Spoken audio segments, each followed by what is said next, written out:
qu'avant que la bouche puisse parler, la bouche, dire que ce qui vient du cœur, il les manifeste en parlant à un son. Lorsque je dis acclamons l'Éternel, j'ai tenté d'observer les gens.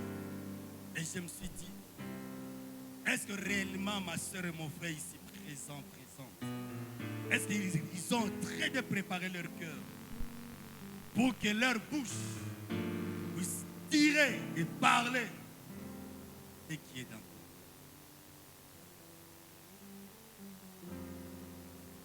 eux? Je mérite, il y a une personne. Préparons nos cœurs pour attirer des bonnes choses. Car la parole que nous allons écouter ce matin, la louange que nous allons faire, l'adoration que nous allons faire, les acclamations, les bikelekele, les mouvements que nous allons faire, viendra qui est du cœur. Et lorsque nous allons préparer nos cœurs, l'Éternel qui sonne le cœur et le rein va nous donner réellement ce que notre cœur désire. Alléluia.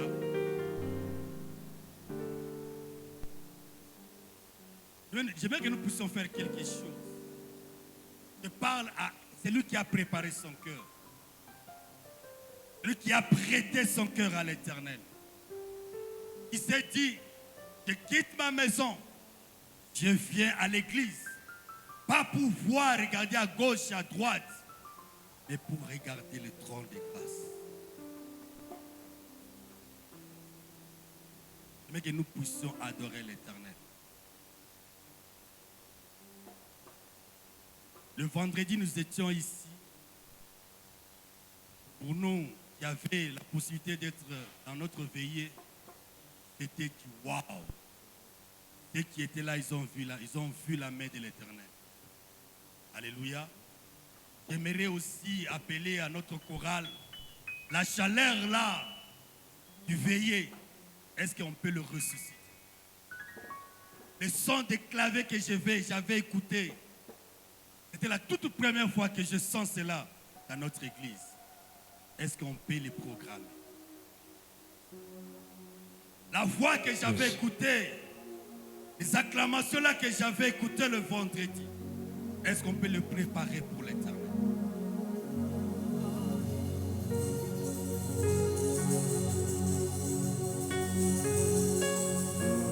J'aimerais qu'une personne puisse commencer à adorer l'Éternel Dieu.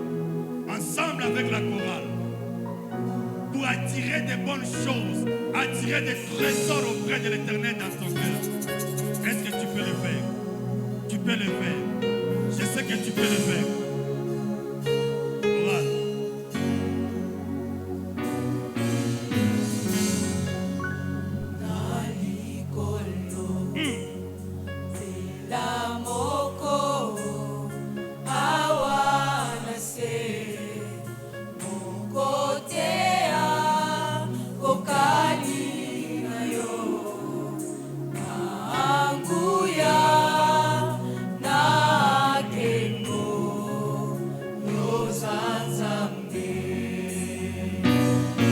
Nalikolo. Est-ce qu'un cœur peut s'exprimer devant le roi des rois? Est-ce que tu peux exprimer ton cœur? Rien que ton cœur.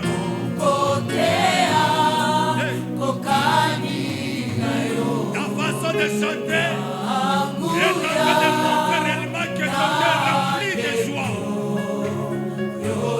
Il y a qu'un cœur rempli de joie qui peut s'exprimer. Le ciel est sans toi. Il y a qu'un cœur joyeux, un cœur heureux, un cœur plein de vitalité, qui peut s'exprimer devant le trône de grâce. D'avoir un Dieu si merveilleux. Il y a qu'un cœur qui croit en Dieu. Le ciel est sans toi. Posé pour Dieu, qui peut s'exprimer et attirer La terre se marche mais tu as mis dans nos cœurs. Quel privilège Alléluia, d'avoir un Dieu si merveilleux. merveilleux et si grand. Répétez encore, répétez encore. Les ciels et son trône, on y va. Le ciel et la terre et son marche-pied. Mais tu habites dans nos cœurs. Quel privilège d'avoir un Dieu si merveilleux et si grand. Oh, oh, oh, Nangu mami,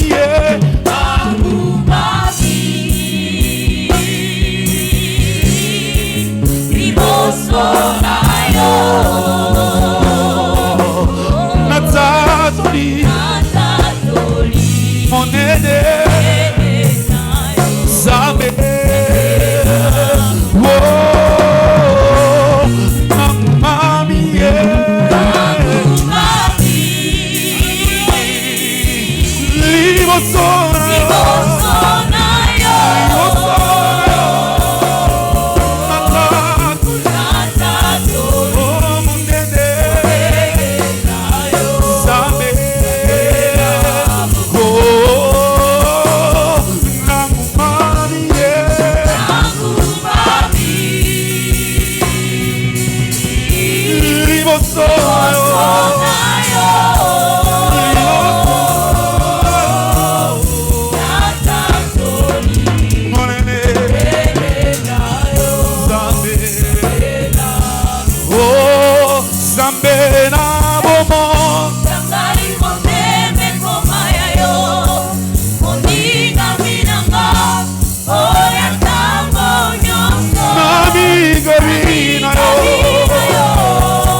adore le Seigneur.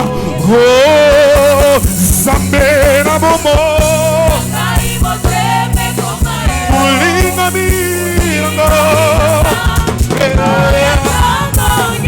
Na minga bino.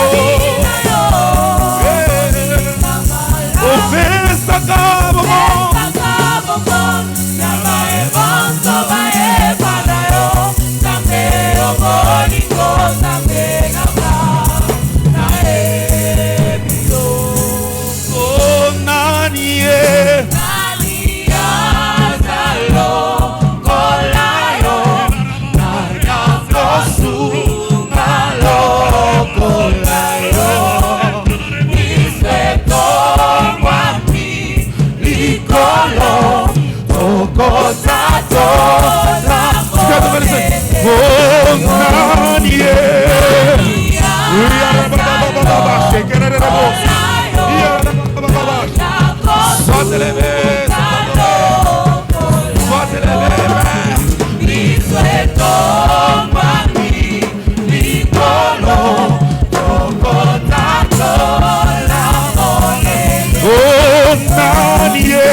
Adore le Seigneur. Seigneur Kosu.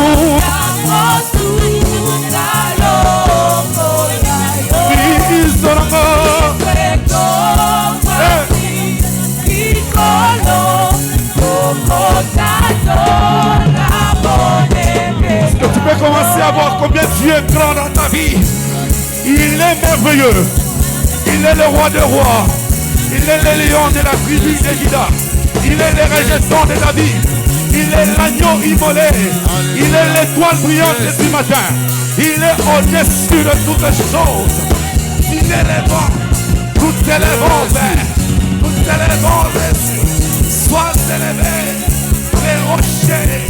Les assisté Saran, l'agneau immolé, le roi de rois, les seigneurs des seigneurs, les dieux puissants, sois élevé au-dessus de toutes les choses, au-dessus de toutes les choses.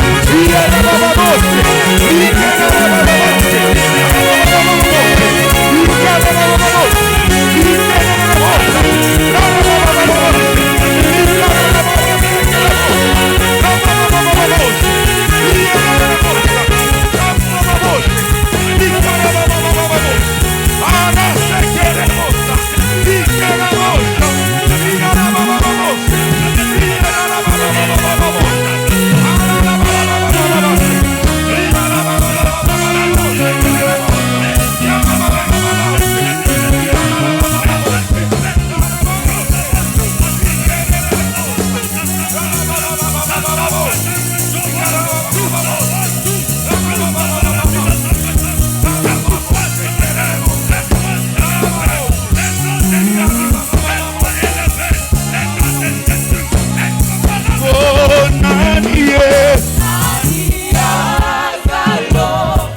Adore le Seigneur.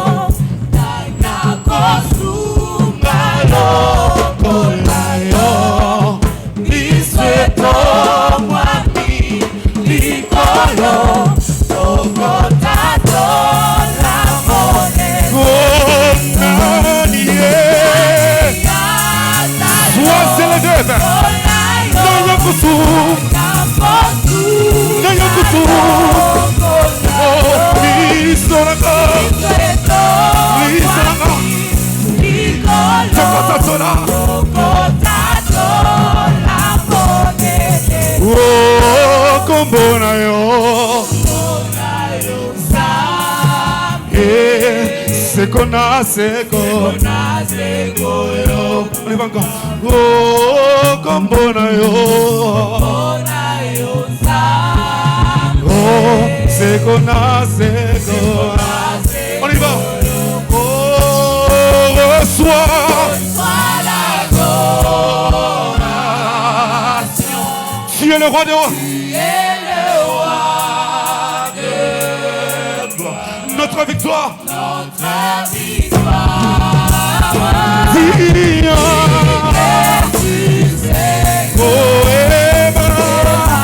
Reçois l'adoration.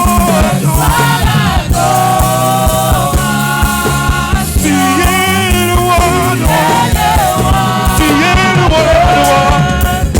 Notre victoire. Notre victoire.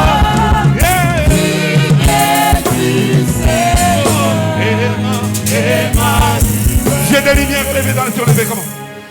Des lumières élevées dans les cieux. Il est élevé des cieux. Rempli de grâce et de paix.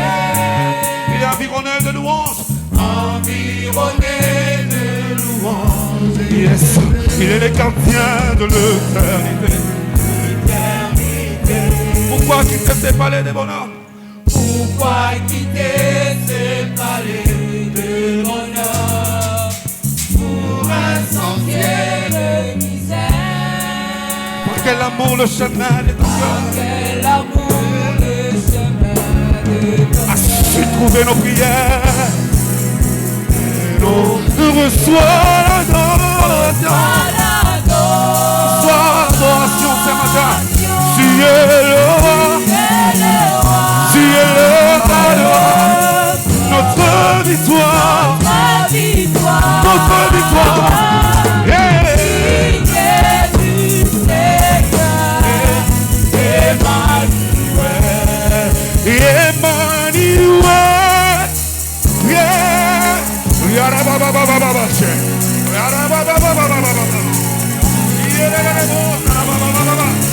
Emmanuel.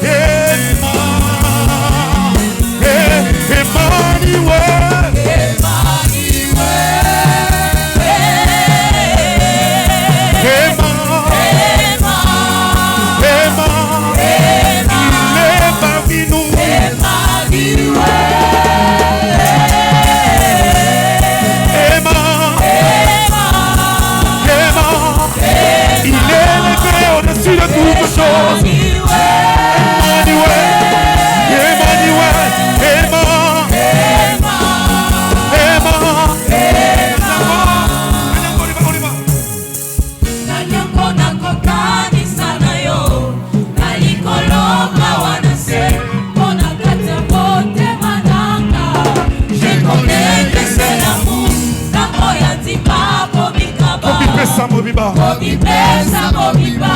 Mokonzo ya kokana nyonso. Oza nyonso motuyananga. Oza nyonso motuyananga. Oza nyonso motuyananga. Nanyango, nanyango. Nanyango na kokanisa na yo. Nalikolo awana se. Odakati ya kote mananga. Je connais le seramu. Nango ya sima komikaba. Komipesa mobimba. Mokonzo ya kokana nyonso. Oza nyonso motuyananga.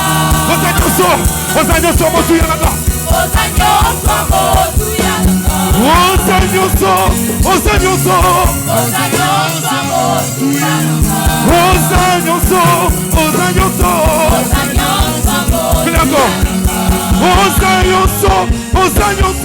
Oza nyonso motuyananga. Oza nyonso, oza nyonso. Oza nyonso motuyananga. Oza nyonso, oza nyonso. Oza nyonso motuyananga. Oza nyonso, oza nyonso. Oza nyonso motuyananga. Oza nyonso, oza nyonso. Oza nyonso motuyananga. Oza nyonso, oza nyonso. Oza nyonso motuyananga. Oza nyonso, oza nyonso. Oza nyonso motuyananga. Oza nyonso, oza nyonso. Oza nyonso motuyananga.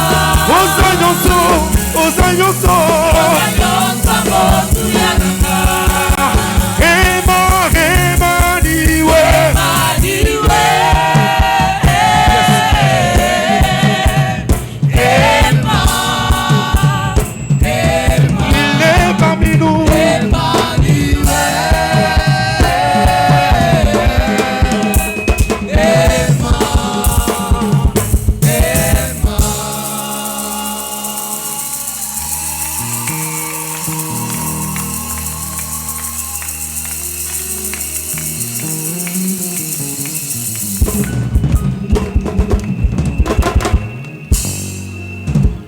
Est-ce qu'on peut acclamer le nom de l'Éternel Dieu?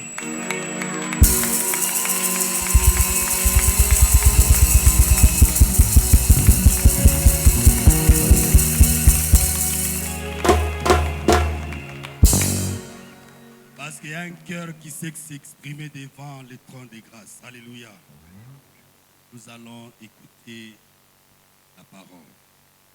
Avant d'écouter la parole, j'aimerais témoigner la gloire et la grâce de Dieu. Parce que dans ma maison, Dieu a voulu nous ajouter encore un fils.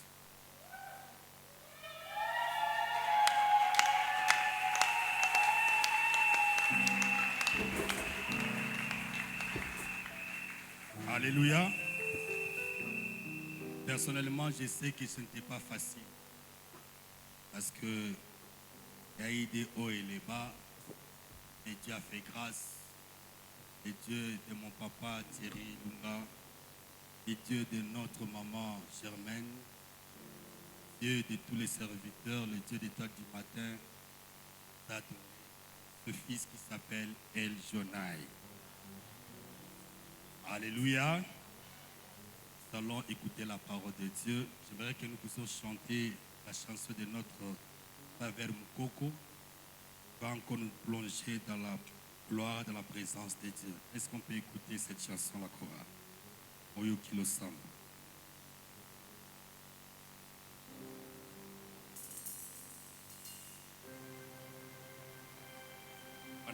Pendant qu'on est en train de chanter cette chanson, je veux que tu puisses encore te plonger dans la présence de Dieu. En préparant encore dans la profondeur de ton cœur pour que tu puisses recevoir la semence qui vient de ton Dieu.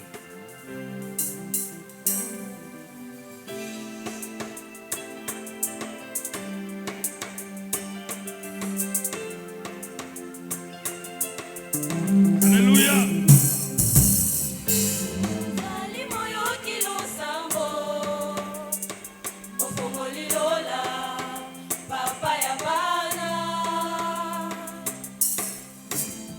Kitobeli o kitaka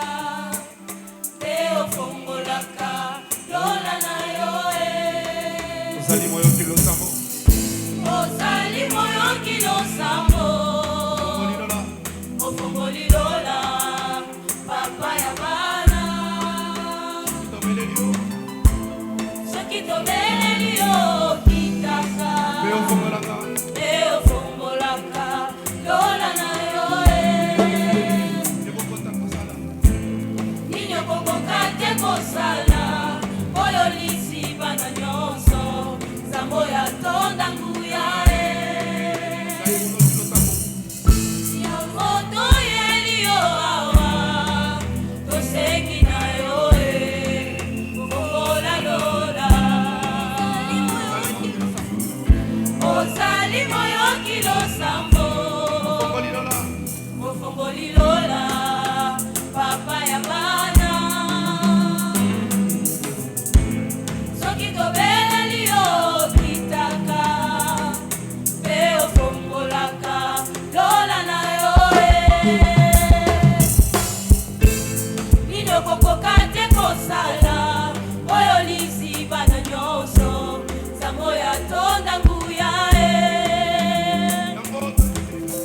yango toyeli yo awa tosengi na yo ofongola lola ozali moyoki losambo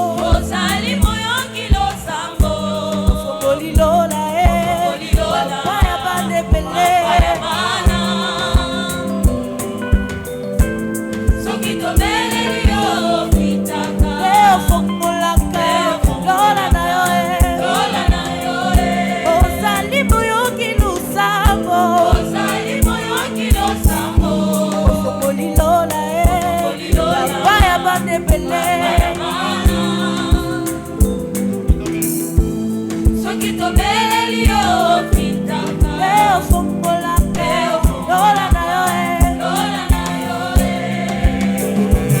ngai nabondela lokola Yesu mpona lola efungwama etikala ya kofungwama bikuke ya lola efungwama kana losambo lola efungwama etikala ya kofungwama ngai nabondela lokola Yesu mpona lola efungwama etikala ya kofungwama kuke ya lola efungwama kana losambo lola efungwama etikala ya kofungwama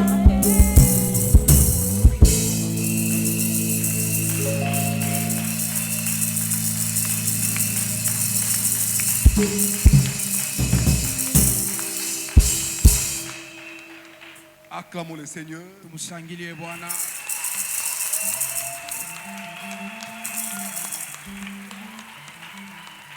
Je suis devant un peuple qui a quitté la maison de Laban. Amen.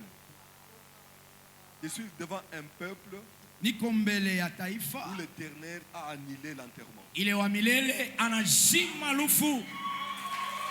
Je suis devant un peuple où Dieu a restauré les destinées. Acclamons le Seigneur. Tumshangilie Bwana. Vous savez bien aimer dans le Seigneur. Wapendwa, Lorsque le dimanche passé, on a parlé sur l'enterrement. wakati yangaliopita tulisema juu ya kustiri. J'ai béni le Seigneur pour notre frère Robert. Na bariki Bwana juu ya ndugu wetu Robert. Amen. Amina. Amen. Il Amen. est là. Il est au média. Yeye ule kunaangalia nanda.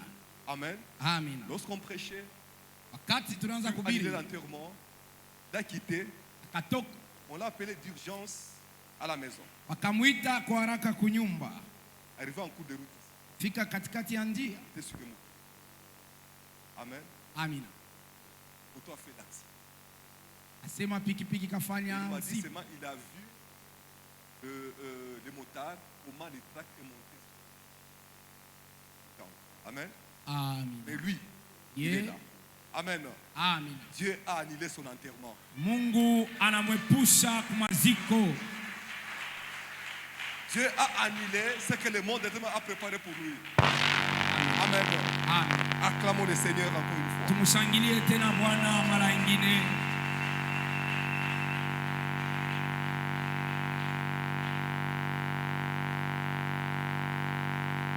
On va finir Mama Fideline rend grâce à Dieu anamshukuru Mungu wake pour l'avoir assisté kwa kumsaidia lors d'une épreuve difficile. wakati ya matatizo. Elle rend grâce à Dieu, Anamshukuru Mungu pour la guérison kwa matunzo de sa jambe. ya mkulu yake. Elle remercie Anamshukuru Mungu, le pasteur, anampigia Mungu les intercesseurs pour le soutien en prière. juu ya msaada ndani ya maombi. Maman Bibiche, Mama Bibishi naye pia Isée s'est accouché, comme le frère l'a annoncé. naye pia anazala, Il a accouché d'un bébé garçon. mtoto mwanaume. Il est présentement à Kwa la maison. sasa beko kunyumba, La mère, l'enfant, mama na mtoto, même le père, il hata était mwenye ici, baba se porte bien. bote beko na Que Dieu nguvu. vous bénisse Mungu pour amibariki vos prières juu ya maombi yenu en faveur des femmes enceintes. kupitia bamama bamamimba. Amen. Amina. Que Dieu soit loué.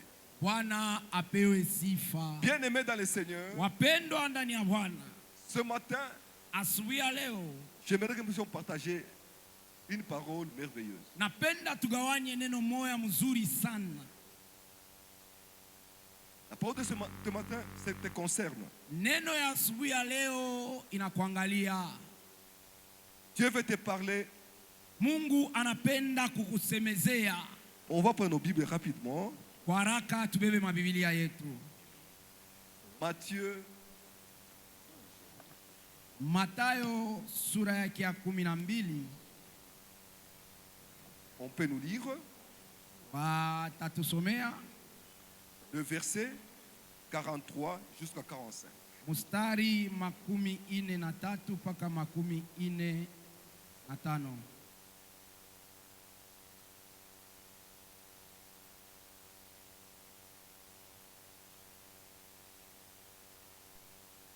Matthieu 12. Bon, on ne peut pas approcher le micro là-bas. Parce que vous savez, ça passe en direct. Il faut que, parce que la fois passée, Atukushikie vile wanaanza kusoma. quand le lecteur doit entendre, qu'on puisse amener le micro.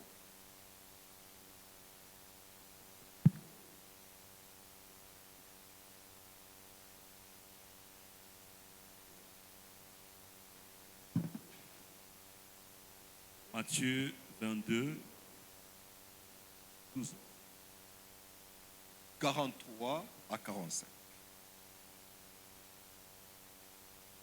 Matthieu 12, verset 43 au verset 45, nous lisons dans le nom puissant de Jésus. Lorsque l'esprit impur est sorti d'un homme, il va par les lieux arides, cherchant du repos, et il n'en trouve point. Alors il dit, je retournerai dans ma maison d'où je suis sorti. Et quand il arrive, il la trouve vide, balayée, ornée. Il s'en va et il prend avec lui 7 autres esprits, plus méchants que lui. Ils entrent dans la maison, s'y établissent. Et la dernière condition de cet homme est pire que la première. Il en sera de même pour cette génération méchante. Amen. Amen. On peut se Amina. mettre. Tunaweza kuikala. Bien-aimés dans le Seigneur, Wapendwa ndani ya Bwana, j'aimerais parler ce matin napenda kusemezea asubuhi ya leo d'un danger spirituel kwa hatari moya ya kiroho que beaucoup ignorent. ile bantu bamingi abajue. Par la manière de se comporter, Namna yabo ya kuishi, nous voyons que beaucoup de gens tunaona bantu bamingi ignorent ces dangers-là. bo abafahamu amayue ile hatari. Amen. Amina. C'est bien de chasser les démons. Ni mzuri kufukusha mpepo, Or, chasser les démons, wala kufukusha mpepo c'est le début ni mwanzo d'une marche. ya mwenyendo. Mais maintenir sa vie avec le Seigneur, Sasa kuchunga maisha pamoja na Bwana c'est une autre chose. ni kitu kingine nakyo.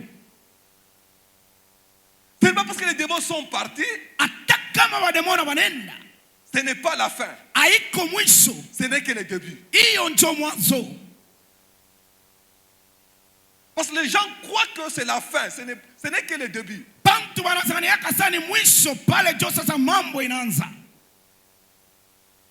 Ici, nous voyons, Hapa tunaona c'est Jésus lui-même ni Yesu ye mwenyewe nous montre comment fonctionne le monde spirituel. eko netuonesha namna kani ulimwengu wa chande kunatumika.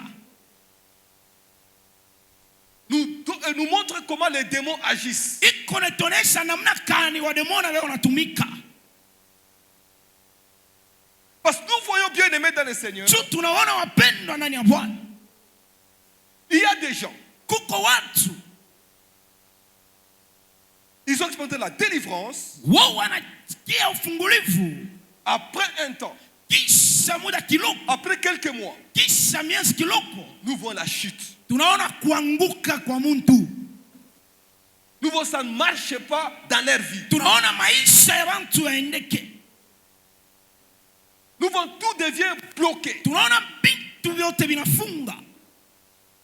C'est parce qu'on ne comprend pas comment le mystère spirituel travaille. Ni tu atuyue namna kani siri ya kiroho unatumika. Ici, c'est Jésus lui-même qui a commencé à expliquer à ses disciples comment le monde spirituel travaille. Hapa ni Yesu mwenyewe anafafanusha wanafunzi je, ulimwengu wa kiroho unatumika. Il dit, lorsqu'un esprit impur Akusema wakati mpepo mchafu sort d'un homme, ikatoka ndani ya mtu, il va inaenda dans le lieu aride. asa pali pakavu. Lorsqu'on parle de lieux arides, Wakati wanasema pali pakavu, c'est un endroit où il n'y a pas la vie de Dieu. ni fasi ile ambayo pana uzima wa Mungu. Il se dirige Inajuongoza dans un lieu mfasi où il ile n'y a pas Dieu. pala pana Mungu. Et il dit ceci, Anaendelea na kusema cherchant du repos. asa kutafuta mapumziko. Les démons cherchent aussi du repos. Wademona pia wanatafutaka kupumzika. Lorsque nous libérons le feu, Wakati tunatupa moto, ils ne sont pas en repos. Mais ils cherchent aussi le repos. nao pia wanatafuta mapumziko. Et s'ils n'en trouvent point, Na kama haipate fasi ya mapumziko, il dit, inasema hivi, je retournerai dans ma maison. mitarudia mu nyumba yangu. Sa maison, c'est où? Nyumba yake ni wapi? C'est là où il était logé. Ni mule bali mfukuziaka mule anaanza kuikala. Tout ton cœur, Ni kusema moyo wako, ta vie, maisha yako peut être la maison inaweza kuwa nyumba d'un esprit impur. ya mpepo moyo mchafu.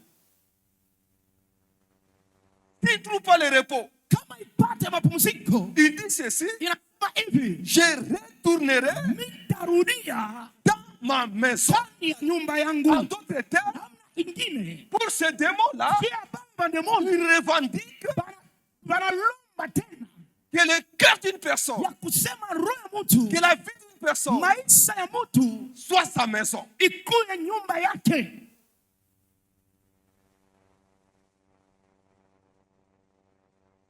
Si ce matin, Kama asubuhi ya leo tu as logé les démons, walikarisha wademona, il se déclare, banasema hivi, ça c'est ma maison. hii ni nyumba yetu.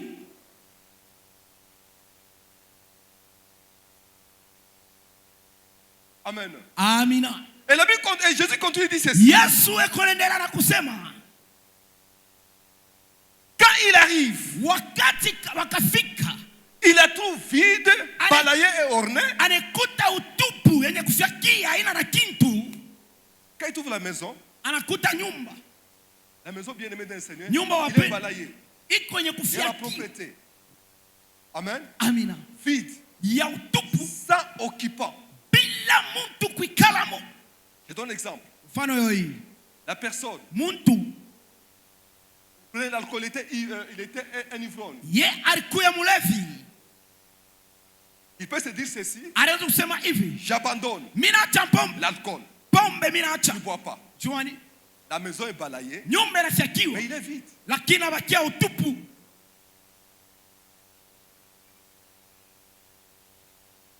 Amen. Amina. Une personne Muntu qui avait des relations yako na mahusiano impures, ya il bubaya, se dit ceci, anasema hivi, j'abandonne ces relations. minaacha hii mahusiano.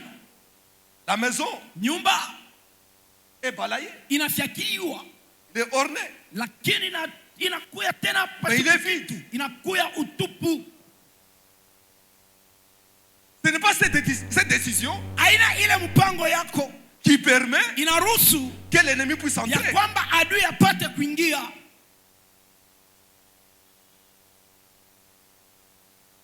Vous savez, Unajua? il y a Dieu qui prend la décision.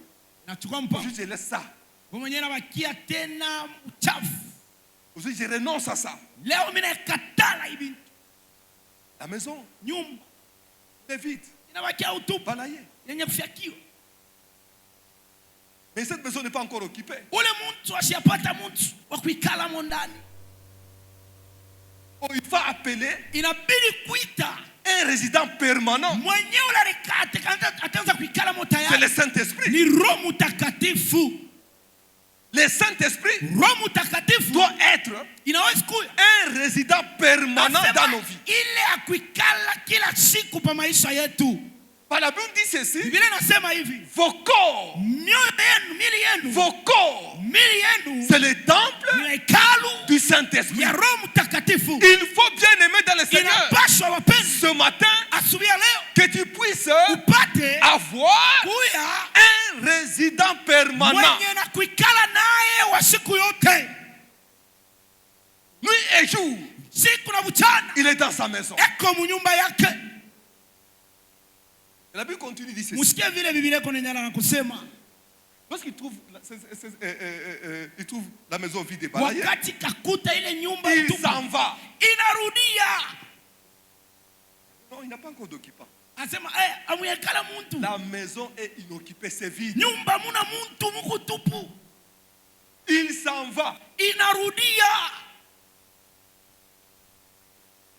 Et la Bible dit ceci. Biblia inaendelea na kusema, Lorsqu'il s'en va, wakati karudia, il prend avec lui aseme napata pamoja cet naye, autre esprit plus méchant que lui. inabeba mampepo ingine ya makari kumshindana ile C'est pepo dit ya kwanza. Mimi nasema Moi, hivi, on m'a chassé là-bas. asema mie bashako nifukusha kule, Il choisit maintenant anatafuta na chakula sasa.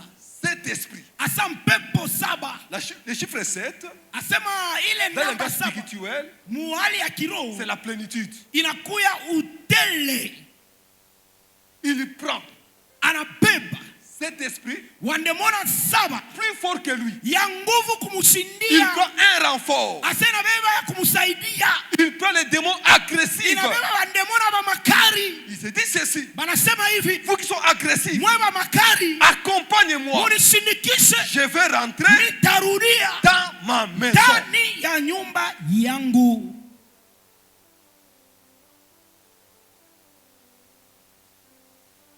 Amen. Amina.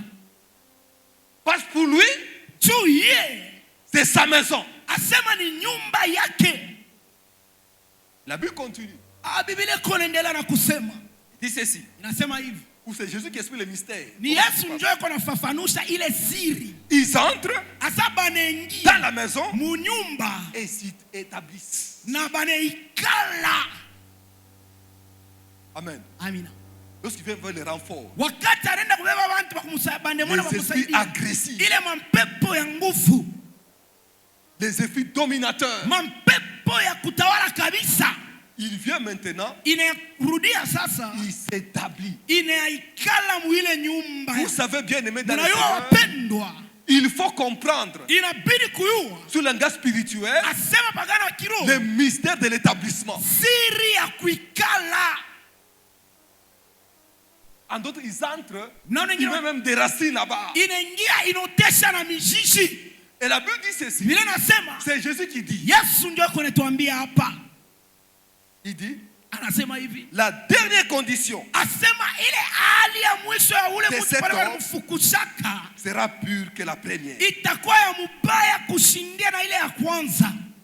En d'autres termes, Namna ingine, la souffrance asa mateso va s'empurer. itakuwa ya nguvu kabisa. Si au début tu vois même l'éclairage, Kama kumwanzo unaweza kuwa unataka mwangaza kaloko, mais tu ne verras rien. au tekaona na kukaona. Si j'ai même te salué, Kama bantu wanaanza kulamkia, tu vas commencer à passer le temps, les gens ne te saluent bataanza pas. kukupita na kukutupia mkongo. Pourquoi? Jua nini? Parce que ta condition Tu hali devient pure inakuwa qu'avant. ya mubaya kushindia ile ya kwanza. Ici, Ici, je mets le parallélisme entre les situations que tu traverses avant hapa mimi naweka mambo moja et katika lorsqu'il y a établissement des démons. ya ile maisha yako ya kwanza na wakati na ingine tena pale wandemona wanekala. Ce matin, Asubuhi ya leo j'aimerais t'annoncer une bonne nouvelle. mimi napenda kuambia habari njema. Le thème de ce matin, Kisina kia asubuhi ya leo nous l'intitulons tunakipanga hivi: comment rendre namna gani kufanya nos vies maisha yetu ou nos maisons invincibles. wala manyumba yetu bila kuiniwa isiiniwe. Comment rendre ta vie invincible, Namna gani kufanya maisha yako basiiwine quels que soient les combats. ingawa bukomvi. Comment rendre Namna gani ta vie invincible. kufanya maisha yako isiiniwe. Parce que le monde spirituel fonctionne. Jo hali ya kiroho iko natumika, Le diable travaille. shetani pia anatumika, Mais nous sommes appelés lakini tunatiwa à rendre nos vies invincibles. kufanya maisha yetu ikuye yashipo basiiwine, À rendre nos maisons invincibles. kufanya nyumba yetu basiiwine.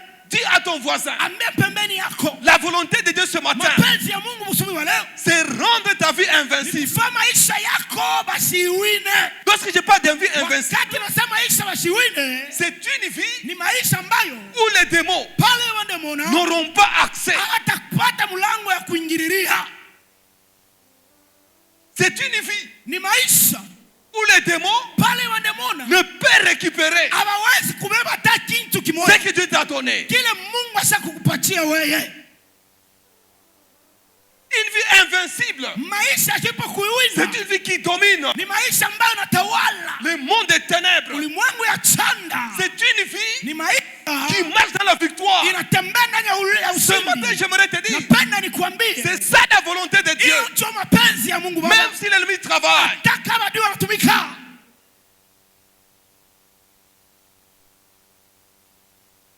amen, Amina. que ta vie soit invincible. Maisha yako basiiwine.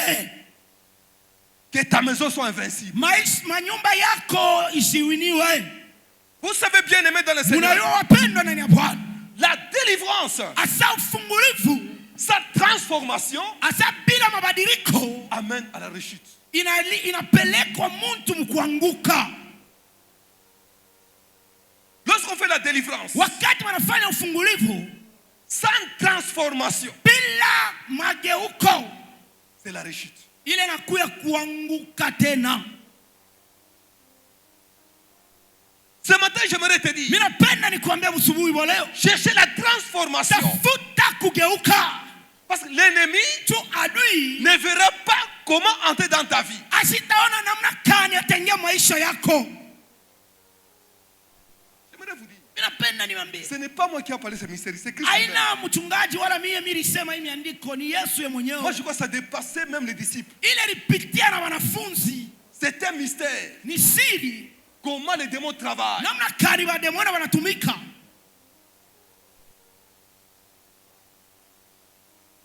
Parce que les gens croient que les démons travaillent. Bantu wanaaminiaka kusema wademona tumikake, banatumikaka. Amen. Amina. Amen. Amina. Les démons travaillent. Bademona banatumikaka. Même dans des maisons, même dans des corps. Hata mu manyumba na mamwili Ils travaillent. beko natumika. Mais ce matin, j'aimerais te dire Sasa mimi napenda nikwambie usubuhi wa leo, que tu puisses comprendre la profondeur. bapate kupata kuelewa uketo Ce qui se passe dans les faits surnaturels. ile napitikana ndani ya ulimwengu ya yulu ya umbile. Les combats ne s'arrêtent pas Bukomvi ya bushi yake, lorsque tu vois wakati unaona une situation se dégager. asa maisha moya wala mambo moya inapata jibu mwa fulani. Tu priais Ulianza kombaka pour avoir juu ya kupata un boulot. kazi, Parce que le boulot, juu unapata kazi, c'est la fin unaona sema ni mwisho du combat. ya Bukomvi. Les combats ne s'arrêtent pas Bukomvi ya busimamie pale parce qu'il y a quelque chose que tu cherchais. juu ulikuwa na kitu kile unaanza kutafuta. C'est le début du combat. Juu mwanzo ya Bukomvi pale. Dès qu'il était la nuit, on a parlé Bale tulikuwa nabo bushiku de tulisemeza. l'esprit de poursuite. Asa ile mampepo ya kufuatafuata. Comment, bien que Jacob avait quitté la maison de Laban, Hata vile Yakobo alitokaka nyumba ya Labani, Laban l'a poursuivi. Labani alimfuatafuata paka.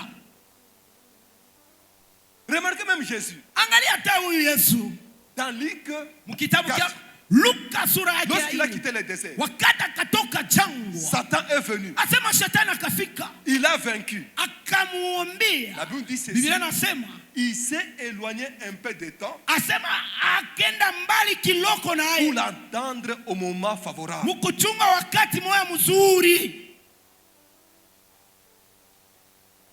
Il s'est éloigné Asema Lisez bien. akamwacha Un mbele peu de kiloko, temps. wakati kiloko pour attendre cha kuchunga le temps favorable. wakati ya mzuri. Je dis à quelqu'un, Sikia sasa niseme, l'ennemi a des calculs. adui anakuwa na Il hesabu, cherche aussi anatafuta pili le temps favorable. wakati mzuri.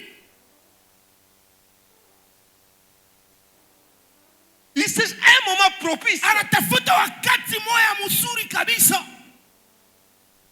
pour te revêtir de la honte. cha kukuvika wewe haya. Un moment propice Wakati moya mzuri pour te disqualifier. cha kukutosha pafashi yako. Un moment propice Wakati mzuri pour que les gens témoignent. tupantu washuhudie Réellement, vya kweli Satan est puissant. shetani ni mtu wa nguvu.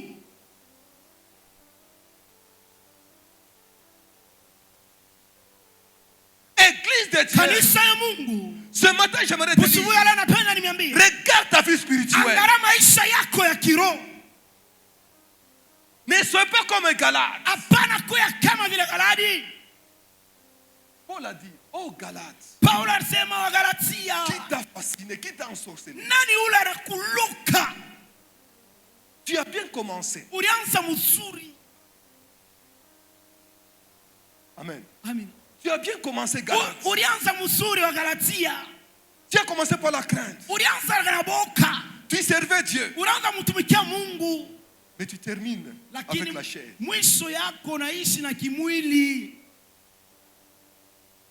Tout un chrétien Asema Mkristo doit voir sa marche. anapasha kuya na mwenendo yake. Nous sommes appelés Tunaitiwa à être des tunaitiwa maisons invincibles. kuya manyumba ama maisha yasipo kubingiwa.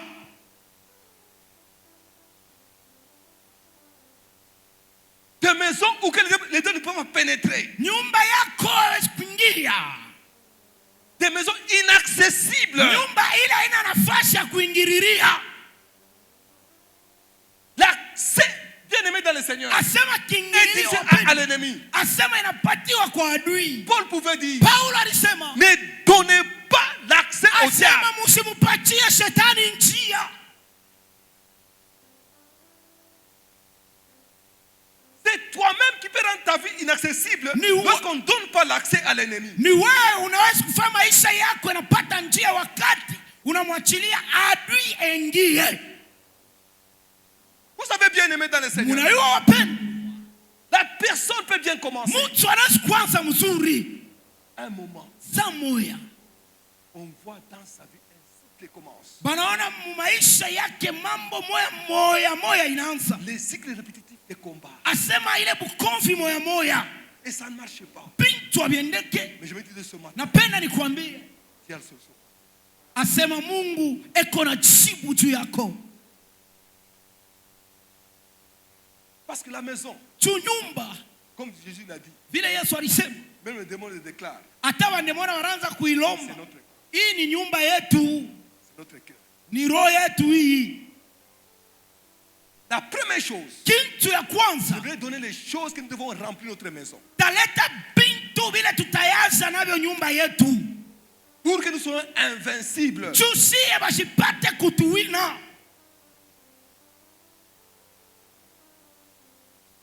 Il y a des choses qu'il faut faire. Kuko bintu inabidi Ne kufanya, laisse pas la maison vide. hapana kuacha nyumba utupu. Même physiquement. Hata mu mambo ya kuona hivi Tu mkimwili, construis une maison unajenga nyumba où il y a une personne. mule mkumuntu, Tu vas remarquer. utaona Dans les passages, tout le monde peut entrer là-bas. asema kama muna mtu wote ataingia hapo. Le rat peut entrer là-bas. Tu peux nettoyer. Bampanya bataingia Comme hapo. si il est occupé. Unawezi kufiakia hapo. N'importe qui peut entrer. Sa vile muna muntu wote ama kintu kyote kitaingia. Mais ce matin, Busubi wa leo. j'aimerais Sikia na penda. que ta maison soit occupée. Nyumba yako ipate kuya na muntu ula nekalamo. La première chose, Kintu ya kwanza. Paul dit Paulo anasema à l'église de Colosse, asa kanisa ya Kolosai, que la parole asema neno de Dieu habite abondamment en vous. ya Mungu ikale ndani mwenu kwa utele. Si nous voulons Kama tunapenda que nous soyons invincibles, tukuye bantu wasipo que kuwina, la parole de Dieu neno ya Mungu puisse habiter abondamment en nous. ipate kuikala kwa utele ndani Lisons ce mwetu. verset-là. Colossiens 3, 16. Wakolosia sura yake ya 3 mstari yake ya 16.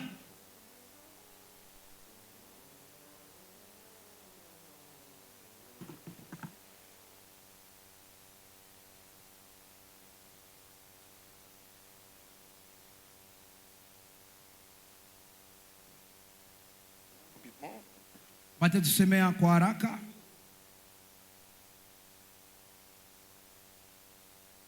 Amène le micro rapidement. Tusomee kwa haraka. Il n'y a pas d'électrices là-bas qui sont tout près des micros.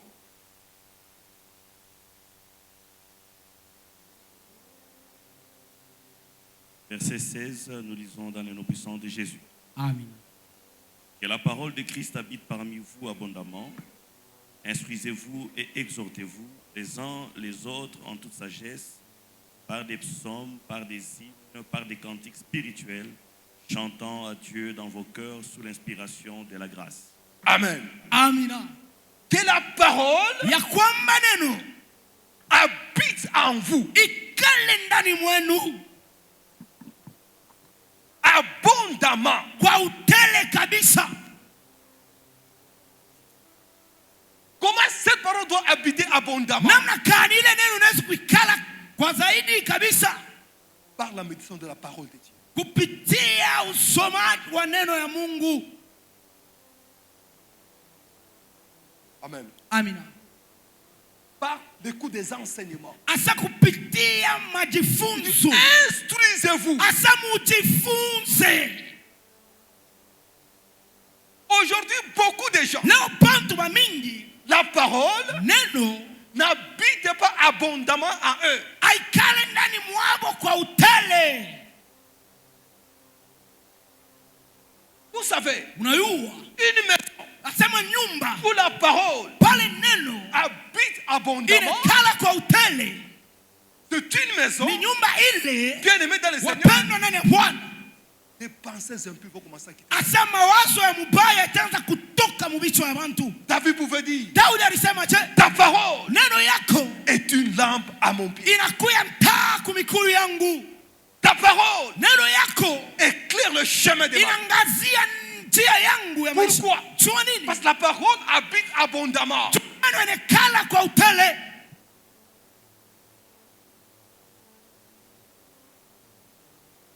Tu vas remarquer Utaona la manière namna dès qu'elle se comporte. ya vile mtu yako naishi. Tu vas remarquer que Utaona hapa l'autre ici, huyu la parole n'est pas encore rendue. neno haiya muikala Parce que pana. lorsque la parole est dans le cœur, Kama neno yako la muru transforme. inakuya na badilisha Même la manière de réfléchir. hata namna kuwaza, Il a le renouvellement de l'intelligence. anautilia upya kwa mawazo.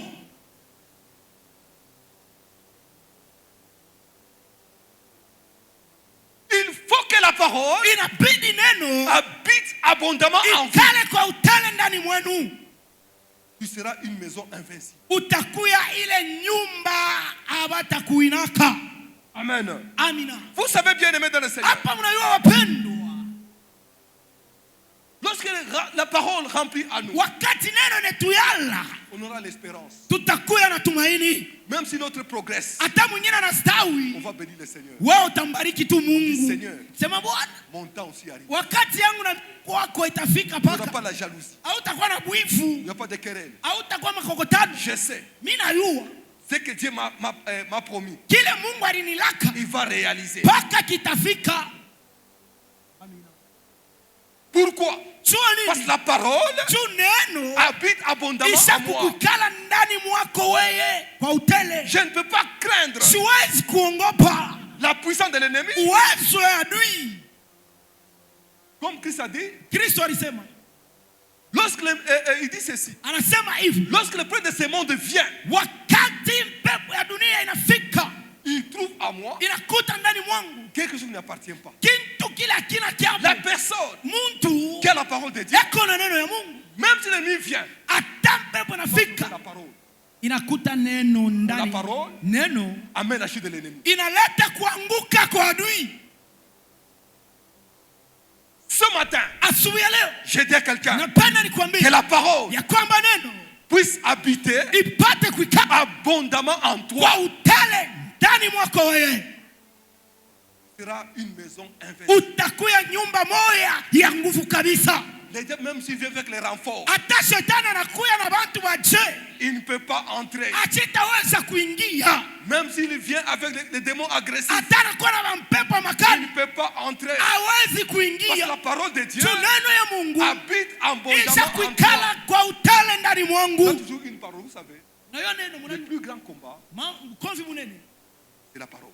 inakuya ni neno. Jésus, Yesu lorsqu'il était tenté, wakati walimpima qu'est-ce qu'il a dit? alisemaga je, Il est écrit. Parce que inaandikiwa. la parole Juu neno était en lui. ilikuwa ndani Il yake, est écrit. inaandikiwa. Bien-aimé dans le Seigneur, Wapendwa ndani ya Bwana, toi tu ne sais pas wao ujue ce qu'on a écrit kile kisha sur kuandika ta propre kwa vie. maisha yako. Comment tu vas résister Je, unaweza à kupinzana l'ennemi? kwa adui? Résister au diable. Asema sana na shetani, Il fuira loin de vous. atapita mbio Bien na aimé dans le kukimbia. Seigneur, Wapendwa ndani ya Bwana, Pour les résister, asajua c'est kupinzana lorsque naye la parole inabidi kuwa na neno habite abondamment en toi. ikale kwa utele ndani yetu.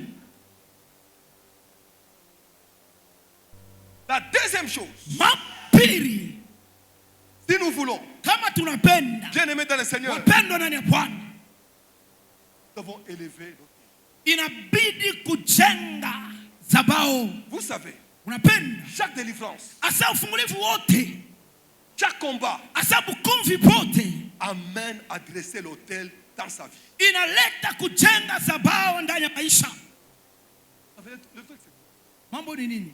L'autel c'est quoi? Asa zabao ni nini? Ce n'est pas les pierres qu'on montait dans cette... Aina unalokota maibo ile ya zamani ya mwagano la kale.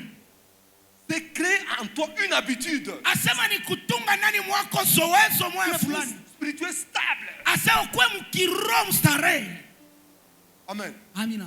Ou le matin tu pries, Asa busubu unaomba, le soir tu pries. magharibi unaomba.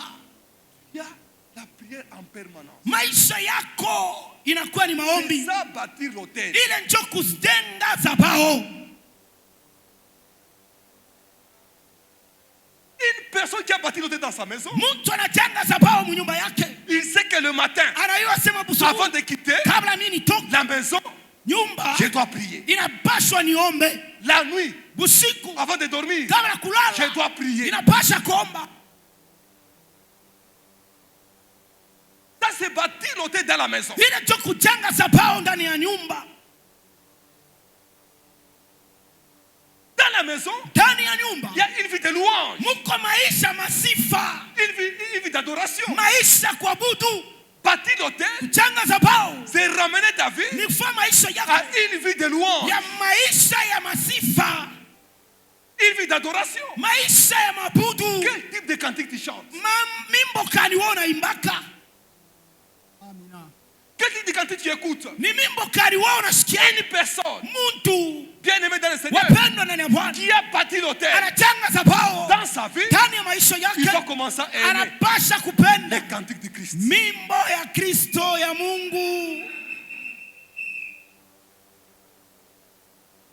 Vous savez, Unajua même dans nos maisons, hata mwa nyumba yetu on ne sent pas la présence de Dieu. atushikiake wapo wa Mungu. Parce que Jicho dans vos maisons, mwa nyumba yetu il y a des cantiques qui ne louent pas le Seigneur. muko mimbo ile Lorsque iko la maison, wakati nyumba bien-aimé dans le wapendwa Seigneur, ndani ya il Bwana est rempli chaque fois de la louange. inajaza siku yote na masifa. J'aimerais vous dire, Napenda niambie, l'ennemi ne peut pas franchir. adui hawezi kutambua na kuingia. Remplis Remplissez vos maisons avec la louange. muchaze manyumba yenu na masifa. Vos maisons seront invincibles. Asema manyumba yenu itakuwa ya nguvu. Amen. Amen. Et l'état de méditation de la parole de Dieu. Wakati moya kuchunguza neno ya Mungu. C'est bâtir l'autel. Jo kujenga zabao. Ayez un temps de jeûner. Kuya wakati ya kufunga chakula. Il te dit, nasema, moi j'ai un jeûne par exemple régulier. Chaque mardi. Mie kufunga chakula siku yote mkazi Je mbili. dois jeûner. Mimi sitakula. C'est bâtir l'autel pour Jo toi. kujenga zabao munyumba. Tu seras invincible. Utakuwa mtu wa nguvu. Bâtir la maison, Kujenga nyumba c'est s'engager à l'œuvre du Seigneur. ni kujiweka mkazi ya Bwana. Tu dois bâtir l'autel. Ile jo kujenga zabao. Parce que les gens, c'est quand on dit bâtir l'autel, c'est Watu wanaweza kujenga zabao ni mpaka kutoa. Aina hii. C'est seulement ça. Injo. C'est pas seulement ça. Aina juu mpaka kutoa hapana, aina vile. On dit de bâtir l'autel, tu vois les gens. Non. Baniambia Il nijenge faut zabao commencer nilete par le mafuta. spirituel. Inabidi uanzie mkiroho mbele ya kwanza.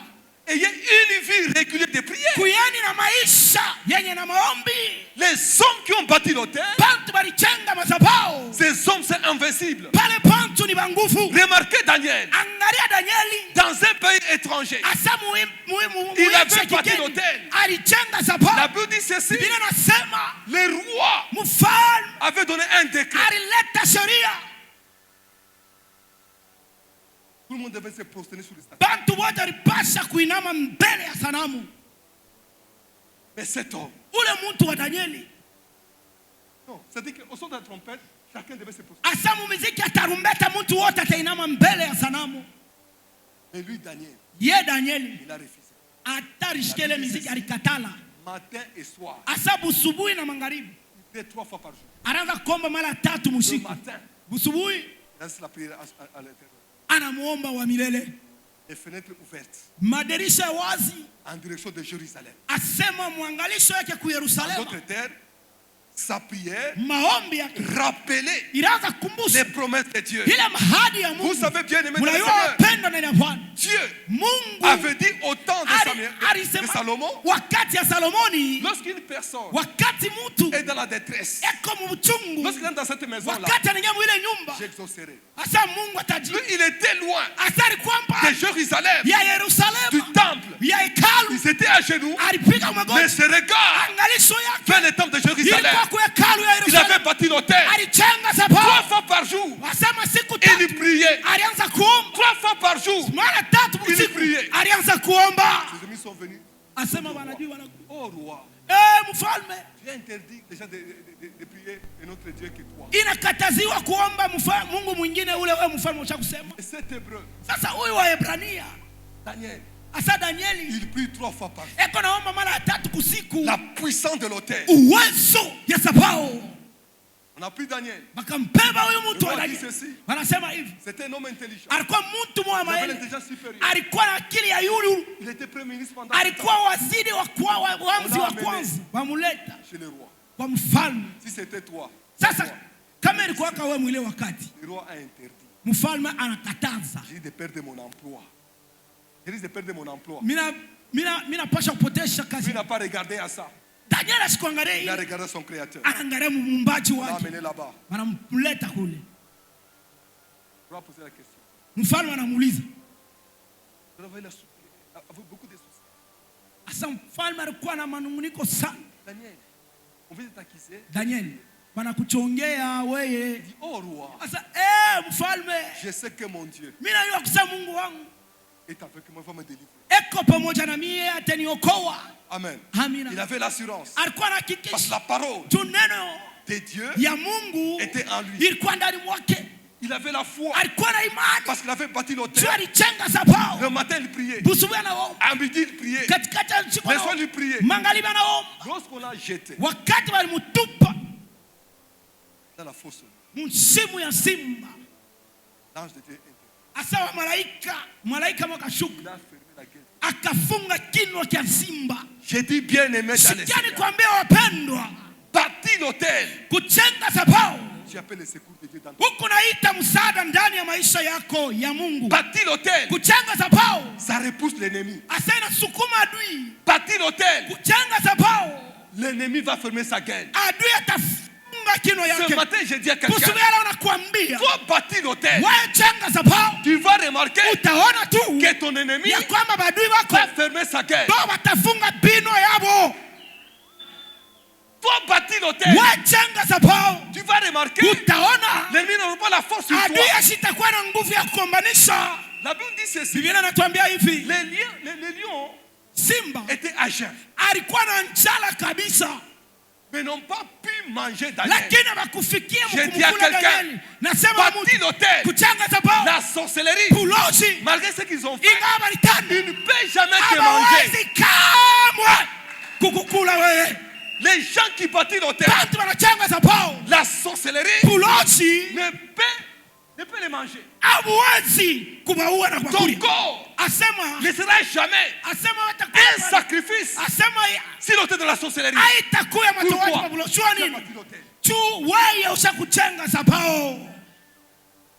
Vous savez bien aimé de le Seigneur, ce matin, bâtir l'hôtel de Dieu. Bâtir l'hôtel de Dieu. Pourquoi? Parce que l'hôtel de Dieu, c'est l'empreinte de Dieu dans la vie d'une personne. L'hôtel de Dieu, c'est l'empreinte de Dieu dans la vie d'un croyant. Ce matin, je dis à quelqu'un que les empreintes de Dieu soient dans ta vie. L'hôtel de Dieu, c'est imprimé l'identité de Christ dans ta vie. Ce matin, bâtir l'hôtel, tu vas imprimer l'identité de Jésus dans ta vie. Aujourd'hui, l'hôtel de la croix n'est pas dans ta vie. Tu n'as pas encore imprimé l'identité. Ce n'est pas moi qui vis. C'est Christ qui vit. Personne qui a bâti l'hôtel. Il dit ceci. Ce n'est pas moi qui vis. C'est Christ qui vit à moi. Celui qui est à moi est plus grand que celui qui est dans ce monde. Bien-aimé dans le Seigneur, ce matin, j'aimerais te dire, bâtir l'hôtel. Dieu t'a imprimé l'identité de Christ en toi. Kitambulisho cha Kristo ndani mwako. Ule kondani yangu ni wa nguvu, ni wa mkubwa. Wakati walitupa huyu mtu Danieli ndani ya simu, ule alikuwa ndani ya Danieli alikuwa mkubwa kushindia simu ya ule alikuwa ndani ya simu. Ule alikuwa ndani ya Danieli alikuwa nguyulu. Wapendwa na Bwana, jua nini? Juu ndani ya Danieli alibeba ile alama ya Mungu. Ndani ya Danieli alikuwa nayo ile mapicha ya Kristo. Simba asikupaswa kumukula. Juu alikuwa na alama ya Mumbaji. Nasema na mtu wananisikia asubuhi ya leo. Ils ont regardé. Cet homme, il porte la marque, les empreintes du Créateur. Ce matin, soyez des hommes qui bâtissent l'hôtel. Dis encore à ta voisin.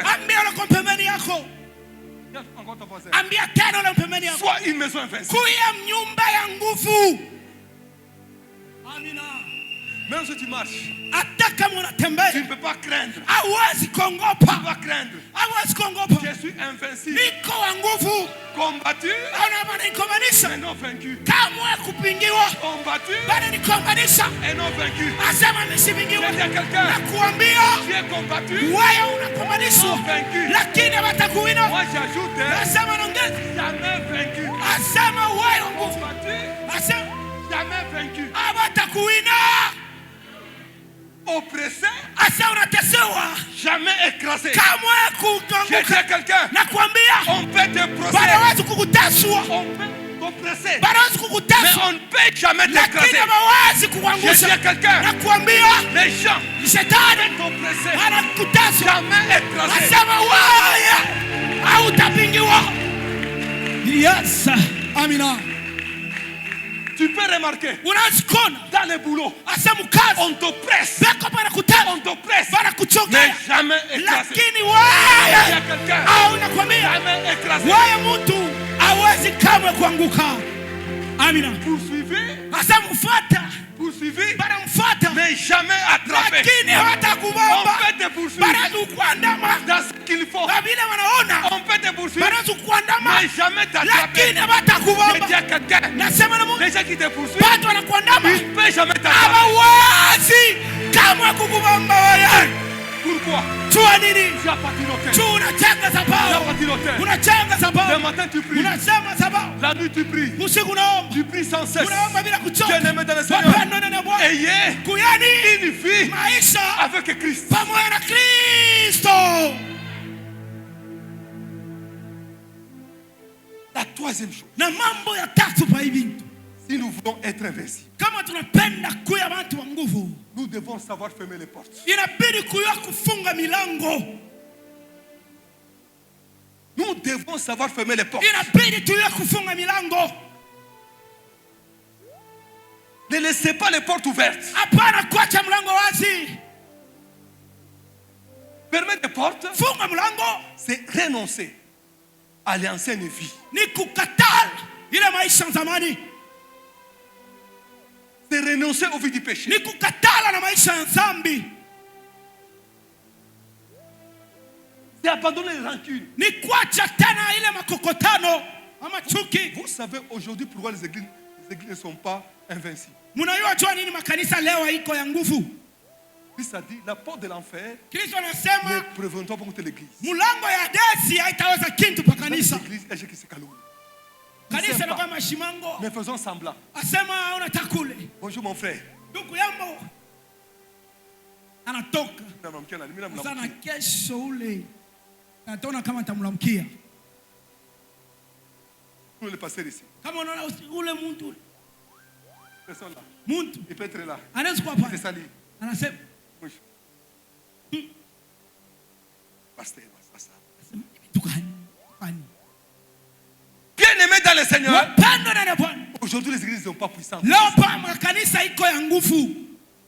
Les gens s'entreguisent. Bantu hawapendane. Les gens se mettent alors dans l'église. Bantu wanaweka tena vitu vibaya Ils mkanisa. se mettent dans l'église. Bantu wanafaa kanisa na kuwa mubaya. Porte pas. Hawapendane. C'est déchiré. Kwa wanakatana. Même tu vois que les gens, même s'ils font l'œuvre de Dieu. Utaona watu wataka wewe mtumikia Bwana. Un exemple. Mfano yule. Bâtir Ukisema kujenga c'est faire zababu. l'œuvre de Dieu. Bali kazi ya Mungu. Mais par exemple, Mimi nakuwa kwa c'est mon mfano. interprète ici. Kwa mtafsiri wangu namwambia. Bonjour. Bâtir l'hôtel. Là, Niko je najenga. rentre maman de tout l'hôtel. Mimi naanza kupomona J'ai vu zababu. le frère Kafanda. Ulimuona ndugu kafanya. Ulimuona ndugu Kafanya. kafanya. Ulimuona vile. Mais Ulimuona. dans l'œuvre, Nasema mkazi. est-ce que Dieu va me bénir? Eti Mungu nadhania atakubariki. Nous devons nous fortifier les uns. Inabidi pendana mmoja na mwingine. Parce que si on ne fait pas ça, Kama tuyatende, Dieu regarde. Mungu Tu anaangalia. n'as pas ces empreintes. Wewe hauna na Parce que malama mon yake. Juu C'est sababu l'empreinte de Dieu ya dans la vie d'une mapito personne. ndani ya maisha ya mtu.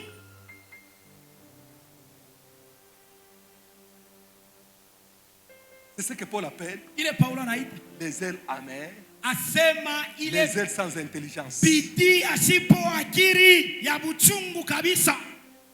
Ces ailes-là, Ile au lieu bidii d'amener la bénédiction, elle amène la malédiction. haiwezi kuleta baraka, inaleta laana. Quand tu vois une personne, Wakati unaona mtu il fait du mal, il faut le faire. anafanya vibaya, umfuate. L'amour de Christ Mapendo ya consiste Kristo à relever les faibles. inalamusha wenye badhaifu. Amen. Amina. Amen. Amina. Nous devons fermer les portes. Tunapasha kufunga mlango. Quatrième chose, Kitu cha nne, pour que nous puissions être puissants, invincibles, tupate kuya pa nguvu, nous devons être remplis de la puissance de Dieu. inabidi tukue wenye kujaza na uwezo na nguvu. Les résidents permanents faire son travail. Acha mwenyewe unashaka kuikala ndani mwako kufanya kazi yake. Dieu a dit, je vous amène le Saint-Esprit. Mungu anasema les résidents permanents. Yatakuya mwenye kuikala wa siku yote. Il a dit, même si on vous acquise quelque part, asante wanimichongea fashi moyo fulani kwa siku c'est moja. lui qui va te défendre. Yeye mwenyewe ndio atamitetezea juu eko ndani mwenu. Celui qui va commencer à vous rappeler. Yeye mwenyewe ataanza mkumbusha. Il vous rappelle les choses. Atakumbusha vitu. Parce qu'il est impermanent. Yako pale tayari. Un résident permanent. Mwenye kuikala wa siku yote. Où Esaïe a dit, kule Isaya alisema, s'il est vivant comme un fleuve, kama wanakuya kama mtoni, roho yangu le mettra en fuite. Il est itawazambarisha. en permanence. Aseko tayari. Ce qui n'aime pas notre résident permanent, c'est la tristesse. Ile Roho Mtakatifu ashipendake ni kumhuzunisha. N'attristez pas les saints. Mhuzunishe Roho Mtakatifu. Quand tu l'attristes, Kwa wakati unamhuzunisha, il ne peut pas opérer. ashitakuwa tayari pale jua kutu. Parce que j'aimerais vous dire, Napenda niambie, lorsqu'il est en toi, wakati ako ndani mwako, lui est toujours accompagné avec le mouvement angélique. yeye anashindikishwa na ile kazi ya malaika. Remarquez dans Actes, Angara mkitabu kia mitendo la mitume. c'est là on parle d'un grand mouvement angélique dans la Bible. Pale wanasema matengenezo ya munene sana. À cause de la venue du Saint-Esprit. Kaisi tena. Mwili wa Kristo kama Roho Mtakatifu. Ce matin, Asubuhi ya leo, cherchez. tafuteni. Donc, les résidents permanents Tafuta wa kuikala wa siku yote. qui soient en toi. Akuye ndani mwako. La Bible dit ceci. Biblia inasema, Nos corps, mili yetu c'est le temple du ni Saint-Esprit. hekalu ya Roho Mtakatifu. Là où il y a l'Esprit de Dieu, Pale peko Roho ya Mungu. il y a la liberté. Peko huru. Bien-aimé dans le Seigneur, Wapendwa ndani ya si Bwana. tu veux la liberté, Wakati unapata il huru. faut savoir le toucher. Amina. Roho Mais Mtakatifu. le plus grand pour moi aujourd'hui, Mambo kubwa leo. pas permanent. Ana tayari, hatumfanye kuwe tayari kwa maisha Il n'est yetu. pas permanent. Ana tayari. Nous rentrons comme dans l'Ancien Testament, Tunarudia muagano la où kale. il venait Kula anaanza et kuya. il s'est retiré. Anarudia Mais tena. pour le moment, Sasa hivi il doit être un résident permanent. anapasha kuya kuikala kutikala siku yote. Pour qu'il soit permanent, il faut l'inviter. Tu anakuwa tayari anabali kumuita. Il faut savoir l'entretenir. Inabidi kuya kumchunga. Parce qu'il ne tolère pas autre chose, beaucoup de choses. Ah, Il y a tu- d'autres choses qu'il ne tolère pas. Asipendake vitu vingine vya vibaya.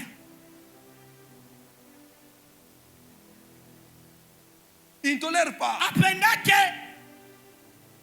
Lorsque il y a des choses qu'il fait, il est attristé. wakati anafanya kitu kibaya anahuzunika. Lorsqu'une personne est triste, Wakati mtu anahuzunika, même s'il y a quelque chose, il regarde tout ça. hata kuku tu kintu mwa watu wote Ito wako taji. na check. Yeko tu unaangalia tu. Il va l'éteindre. Aweza ipasha kumshima. Vous savez bien aimé dans le Unajua Seigneur, wapendwa, comment namna des fois on peut éteindre le Saint-Esprit. tunawezi kushima Roho Mtakatifu Parce qu'en nous, wakati il n'y ndani a pas la vie de prière.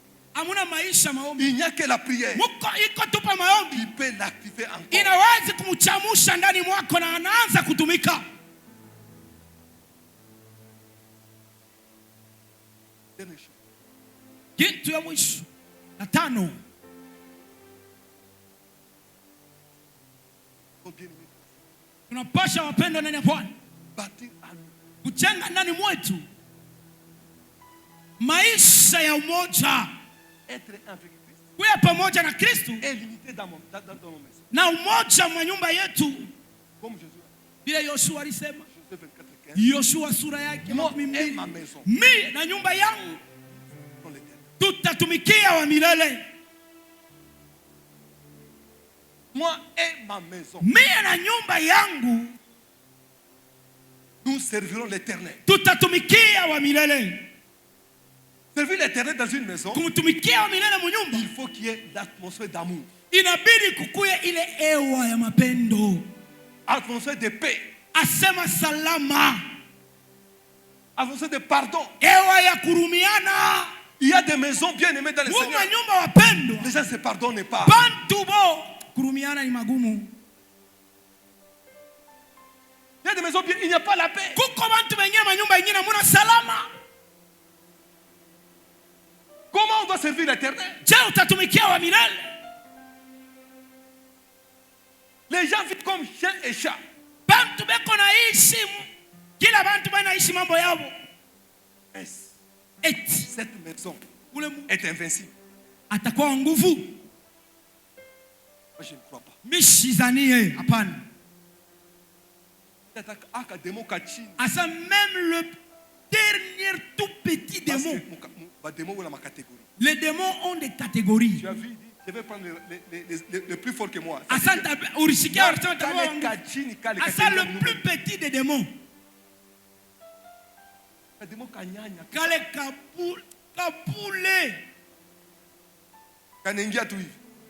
L'entre seulement comme ça. Pourquoi? Parce que l'atmosphère dans la maison n'est pas bonne. Vous attendez que Dieu vous bénisse. Créez l'atmosphère spirituelle dans votre maison. Créez cette atmosphère-là dans votre maison. Soyez dans l'attente. C'est quoi dans Ésaïe 62? Isaya sura yake 62. C'est Ésaïe qui a dit, pour l'amour de Jérusalem, je ne me tairai point. Pour l'amour de ma maison, de mes enfants, je ne peux pas me taire. Mais aujourd'hui, bien-aimés dans le Seigneur, les gens n'ont pas l'amour pour leur progéniture. Ils ne m'aiment pas. Mutusomee kitabu cha Isaya sura yake 62. Esaïe.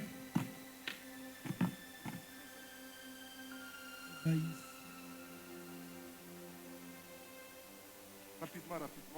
Waraka. 62.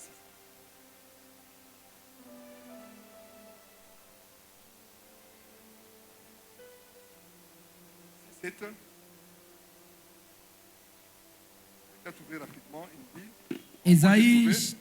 moi j'ai trouvé. La Bible dit ceci. Sur tes murs, Jérusalem, j'ai placé des gardes. Ils ne se tairont point, ni jour ni nuit, pour qu'il les rappelle au souvenir de l'Éternel. Point de repos pour vous. Il ne lui laissait aucun relâche.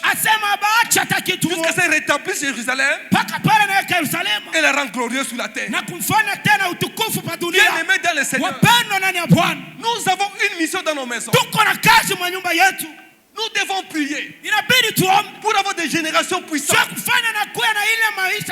Avoir des générations puissantes. Des enfants qui ont la paix. Des enfants qui comprennent Dieu. Ce sont des héritages spirituels puissants.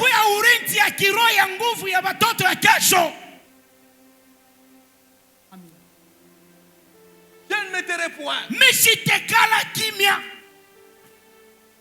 Jusqu'à ce que qui rétablit Jérusalem. Aussi longtemps tu n'as pas encore vu Dieu rétablit ce que l'ennemi a détruit. Ne relâche pas.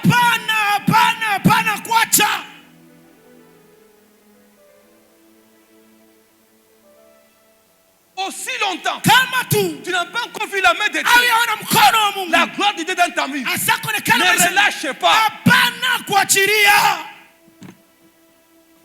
Pour l'amour de ma famille, pour l'amour de mes enfants, je ne peux pas me relâcher. Mais aujourd'hui, les gens beko na chilia upesi.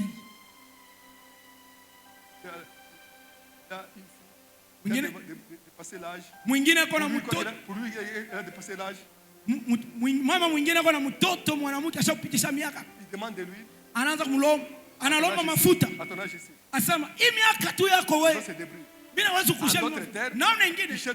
Asema tafuta njia yenye ushakukomea kama kuomba. Bwana, ouvre des portes fungula milango pour ma fille. Tu as ces démons ici qui tourmentent les démons de célibat, je les détruis. Mimi naivunja. Tushakomea tafuta. Ikipimo yako wanza ukurisha.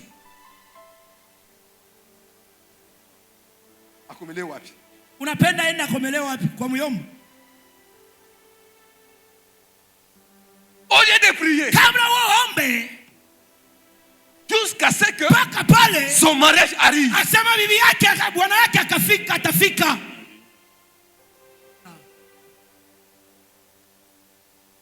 Il y a d'autres maris.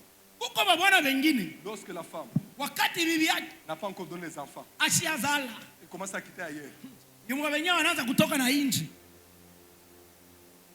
Pour l'amour de ta femme, Sio mapenda bibi yako. sois à genoux. Kuya muende Comme magoti. Isaac. Vile Isaka. La Bible dit ceci. Biblia inasema Ils ont fait 25 ans. Isaka walifanya Mais miaka Isaac, 15. Isaka il a prié akaomba pour Rebecca. juu ya Et la Rebeka. Bible dit ceci. Anasema Dieu a donné Mungu un alileta enfant. asema La personne qui mtoto avait prié, c'était Isaac. ule aliombaka alikuwa ni bwana yake Isaka.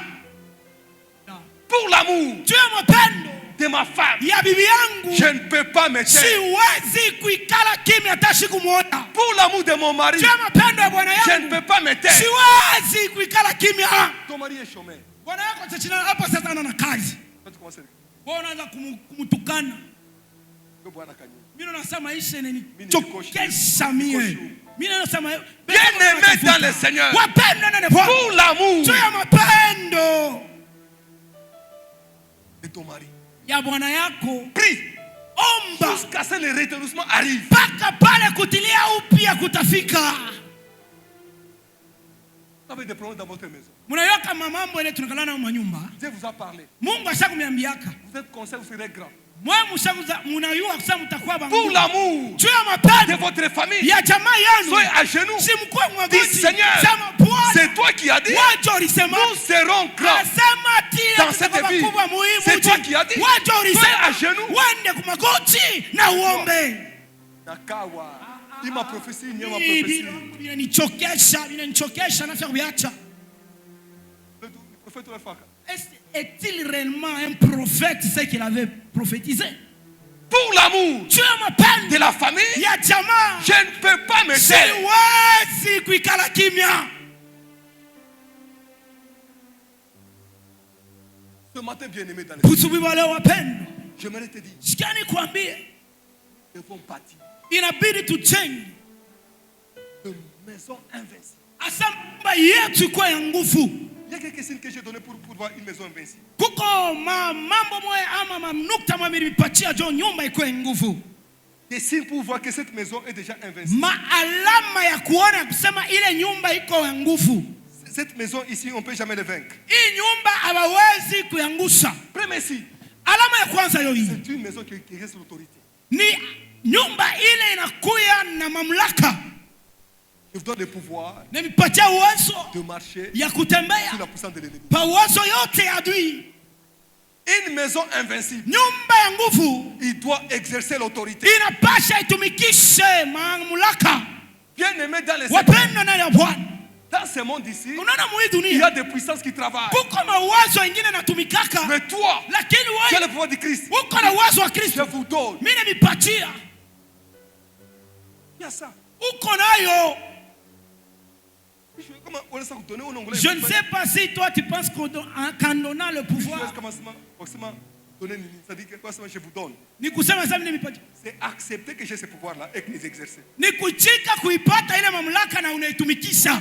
En anglais, ça vous tremble, Fanny. Toi tu attends seulement si kama tanguka kama itakuwa je. Dieu a dit à Gédéon, Alimwambia ni Gideon. va, Wande avec la force que tu na as. ile nguvu uko nayo. Il n'a pas donné quelque chose.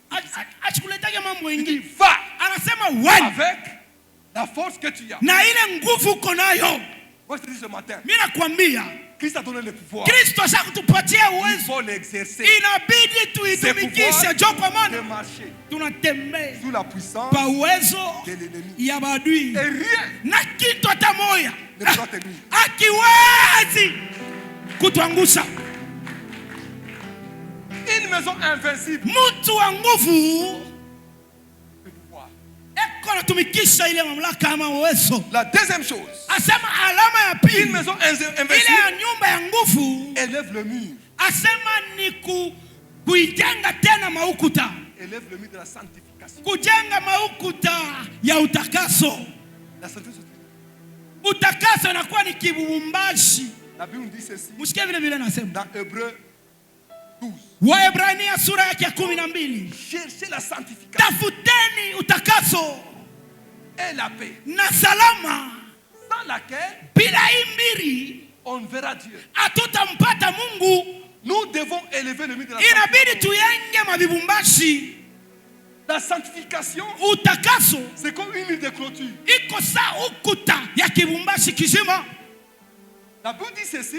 Biblia inasema L'ange de Dieu wa milele wa Mungu, campe malaika wa Mungu autour yako na shunguluka de gens pembeni qui craignent le Seigneur. ya wale watu Qui wanatumikia craignent le Mungu. Seigneur. Wao wakati Dans la wanatumikia Mungu, sanctification, les anges de Dieu malaika ya vont Mungu commencer inaanza à camper kukushunguluka autour de toi. mbele La yako. sanctification Wasema utakaso crée une barrière. inatunga geti. Ile ndio maalama.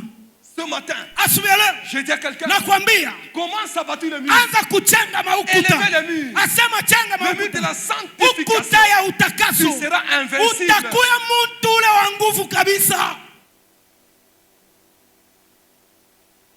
Troisième signe. Asema alama ya tatu njoo onekane, asema huku mtu wa nguvu.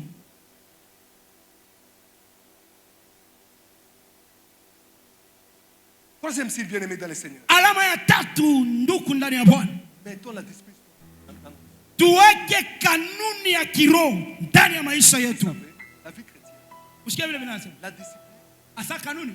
c'est comme l'entretien d'une voiture. Amen. Amina. Amen. Amina.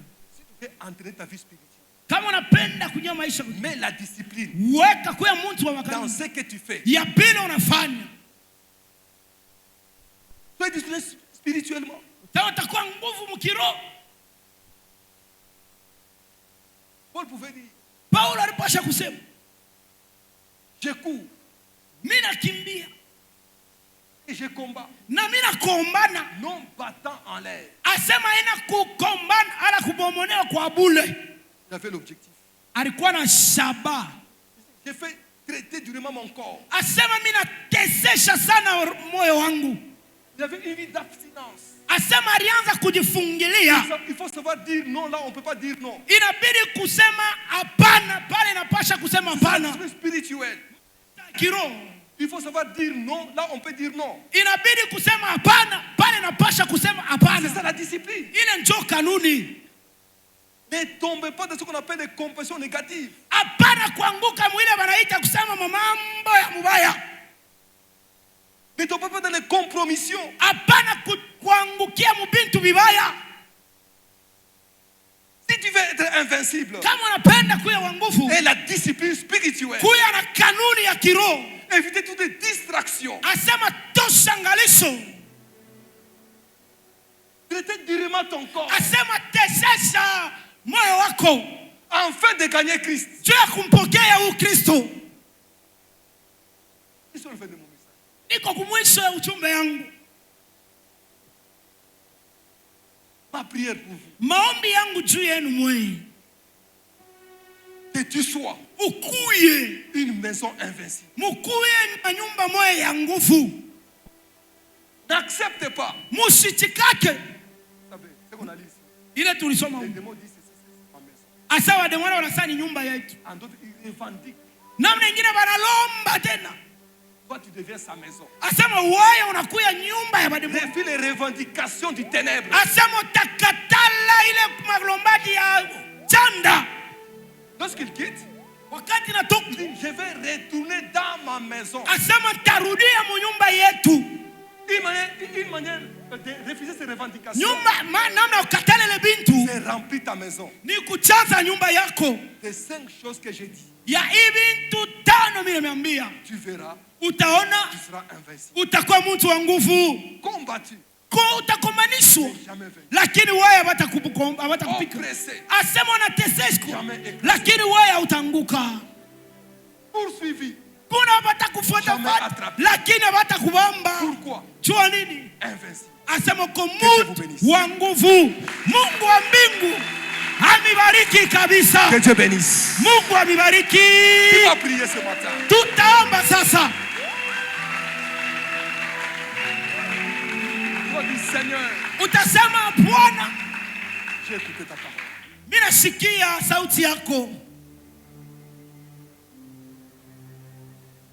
Remplis Unijaze, ma vie de ta puissance. jaza maisha yangu na nguvu na uwezo. Que le feu qui est à moi Ile moto kwa ndani mwangu ne puisse pas s'atteindre. isizimike.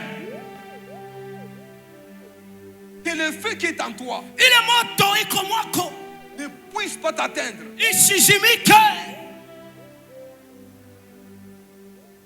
Parce que l'ennemi, ce qu'il cherche, Ile adui anatafuta c'est éteindre le feu qui est en toi. ni kuzima kile kiko ndani mwako. Ce qu'il cherche, Kile anatafuta d'abord ce n'est pas ton argent. haina makuta, C'est éteindre le feu ni kuzima ile moto qui est en toi. iko ndani mwako. Anéantir la puissance qui est en toi. Vunja ile mpepo, kuvunja Dieu le ile pouvoir. mambo iko ndani mwako. Tu as le pouvoir. Uko na uwezo. Seigneur, Sema Bwana, que le feu qui est en moi asema mbingu mwangu ne puisse pas s'atteindre. bisizimike. Remplis mon cœur de ta parole. Jaza moyo wangu na neno yako. Remplis mon cœur de ta parole. Jaza moyo wangu na neno yako. Remplis mon cœur de ton esprit. Jaza moyo wangu na roho yako.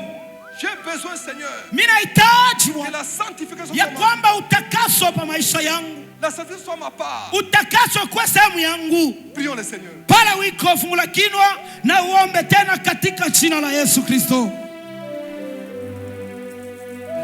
Adonai, Dieu de gloire. Merci Jésus pour cette parole de ce matin, Yahweh, Dieu de gloire. Vouloir de ma prière, oh Dieu, j'aimerais, Adonai, que le feu qui est en moi ne puisse pas s'éteindre au nom de Jésus. Oh Dieu, ma prière ce matin est que tu me remplisses de ta puissance, Adonai. Père de grâce, ce matin, que ma vie soit remplie de ta puissance, oh Jésus. Que ma vie soit remplie, oh Dieu, de ta parole ce matin, Adonai. Alléluia. Oh Dieu, toi qui écoutes la prière, je viens à toi en ce moment. Remplis ma vie de ton esprit. Remplis ma vie de ta force. Remplis ma vie de ton autorité, oh Dieu de gloire. Car la Bible déclare, je vous ai donné le pouvoir de marcher sur le pouvoir de l'ennemi. Ainsi je déclare ce matin sur ta parole que je viens d'écouter et que tu me remplisses, oh Dieu Tout-Puissant, de ta parole, oh Dieu. Adonai, que ma vie soit sanctifiée. Que ma vie soit sanctifiée. Que mon ministère soit sanctifié. Que ma maison soit sanctifiée, Dieu, afin que nous soyons une maison invincible, oh Dieu. Je crois en ta parole de ce matin. Adonai, Dieu de gloire. Merci, Shiloh. Merci, oh Dieu.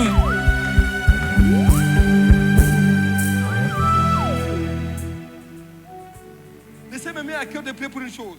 Napenda tuombe kitu moja ile Yesu Vous savez, une maison invincible, asema nyumba ya nguvu il établit l'héritage spirituel. inabidi kuwa na urithi ya kiroho. Lorsque je parle de l'héritage spirituel, Wakati nasema urithi ya kiroho, les enfants batoto yako vont contre le Seigneur. batamwamini Ils vont Mungu, se réveiller. batalamuka Dans la maison, munyumba il y a ya des serviteurs, des prophètes, mutakuwa manabii, mutakuwa même des watumishi. générations qui viennent.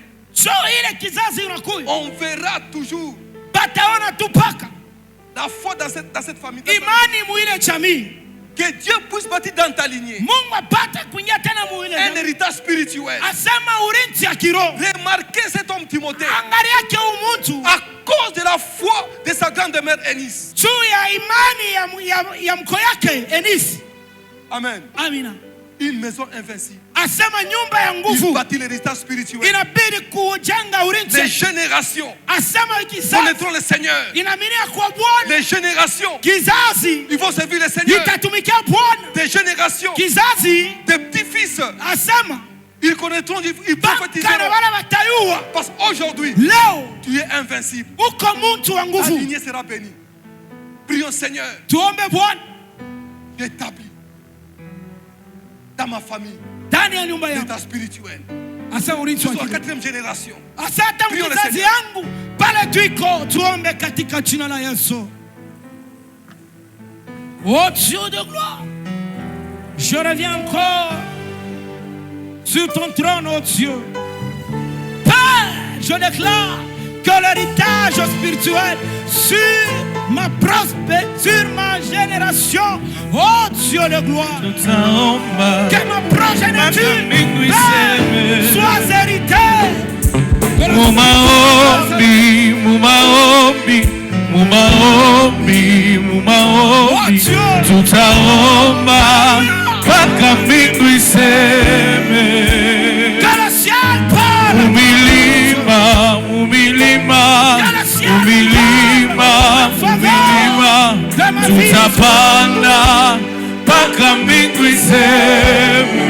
Umaombi, umaombi, umaombi, umaombi, umaombi, tutaomba mpaka mbingu iseme. Umaombi,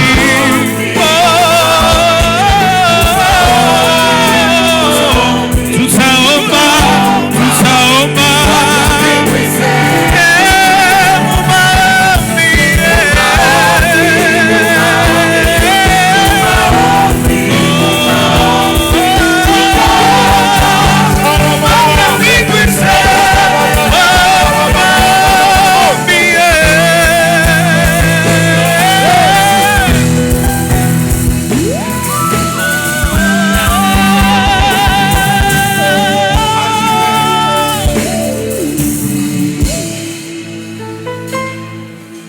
Il va répéter après moi.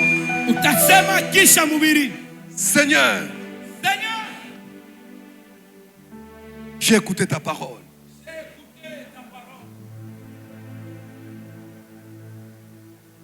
J'ai rempli ce matin mon corps qui est ta maison de ta parole. Que ta parole que ta parole habite abondamment en moi. habite abondamment en moi. Seigneur, Seigneur, fais-moi cette grâce fais-moi cette grâce. de bâtir ton hôtel dans ma maison, dans ma vie. Dans ma vie, La grâce de la prière. Accorde-moi, Seigneur, accorde-moi, Seigneur. à cet instant, À cet instant, j'invite j'invite le Saint-Esprit, le Saint-Esprit, qui est mon résident permanent, qui est mon résident permanent, réside dans mon corps, réside dans mon corps, réside dans mon cœur. réside dans mon cœur. C'est toi le propriétaire permanent C'est toi le propriétaire permanent de ma vie. de ma vie. Tous ceux qui revendiquent, Tous ceux qui revendiquent qui sont propriétaires de mon corps, sont propriétaires de mon corps. à cet instant, À cet instant, je les chasse je le chasse au nom de Jésus. au nom de Jésus. Tout esprit impur Vous les esprits impurs qui cherche qui cherchent à s'accaparer de ma vie, à s'accaparer de ma vie, je te chasse ce matin je te chasse ce matin. au nom de Jésus. Au nom de Jésus, Seigneur, Seigneur, en ton nom, en ton nom, je lève mes mains je lève mes mains pour prier pour prier pour ma génération, pour ma génération, jusqu'aux 4e génération. jusqu'aux dernières générations. Établis Établis un héritage spirituel l'héritage spirituel dans ma lignée, dans ma lignée, dans ma lignée. dans ma lignée. Bénis ma lignée. Bénis ma lignée. Je refuse Je refuse dans ma lignée dans ma lignée la sorcellerie, la sorcellerie, l'occultisme, l'occultisme, l'envoûtement, l'envoûtement, l'enchantement. l'enchantement. Je proclame, Je proclame, moi, moi et toute ma maison, et toute ma maison, de ma génération, de la génération, vont servir l'Éternel. vont servir l'Éternel.